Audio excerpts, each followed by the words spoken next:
DJ सुमन मलंगिया मधुबनी, माँ Gayatri recording studio. अभी आप सुन रहे हैं सुमन मलंगिया एंटरटेनमेंट के माध्यम से।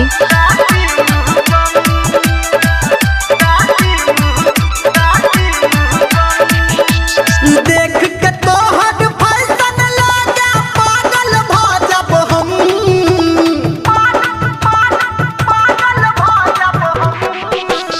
देख के तोहर फैशन लागे पागल भाजब हम।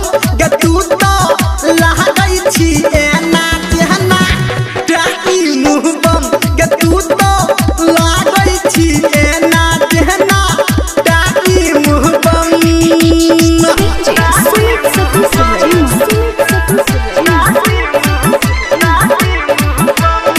डीजे सुमन मलंगिया मधुबनी, डीजे सुमन। मोबाइल नंबर 8882432308 है। निर्मलिया होठ के लाली कहन के बाली तोहर गोरकी चमकहुगे। आँख के काजर केस के काजर बिजली जगह चमकहुगे। होठ के लाली कान के बाली तोहर गोरकी चमकहुगे। आँख के काजर केस के काजर बिजली जगह चमकहुगे।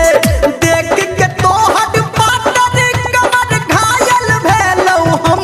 गे तू तो लहकै छा एना जेहना टाकी मुँह बम। गे तू तो लागै छा एना जेहना टाकी मुँह बम।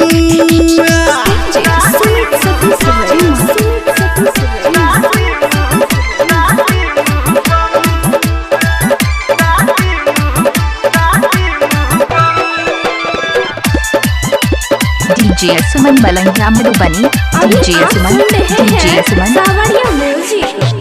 तू छा बिजली मोहम्मद गोरकी हम छिटुई बलाइट के।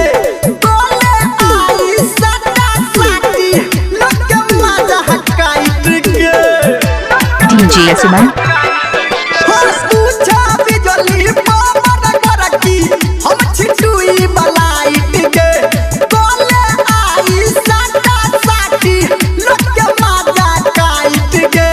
धर्मेंद्र निर्मलिया कहौ दीवाना छी गे हम।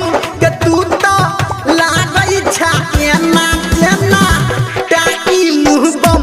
गे तू तो लागै छा एना डीजे सुमन मलंगिया मधुबनी, डीजे सुमन, डीजे सुमन।